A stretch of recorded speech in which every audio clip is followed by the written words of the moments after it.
వచ్చి తక్షణము పెళ్ళాడు మంచిదనిరి.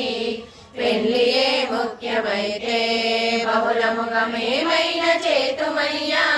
లోకమున లేని రీతి పరలోక పెళ్ళిని చేతుమనెను.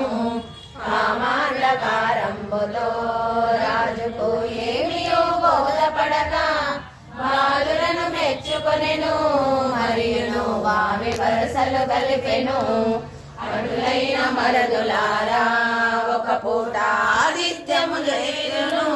కాబోయు అల్లుండనే వెంటనే వంటలను చేయుడనెను. రాజు మాటలు తెచ్చిరి, బాలురు పెద్దలకు వివరించిరి. యుక్తితో యోచించిరి, వేరొక వైశ్య బాలుర పంపిరి. యోగీశరు షాదులన్ ఆతిథ్యమిచ్చితే పుణ్యమౌను. కామాంత ద్రోహులకును పానీయమిచ్చిన పాపమౌను.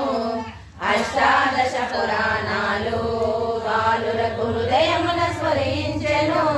భాగవత గ్రంథమందు యుండిన పద్యంబు జ్ఞప్తికొచ్చే. వారజాక్షులయందున మరియును వైవా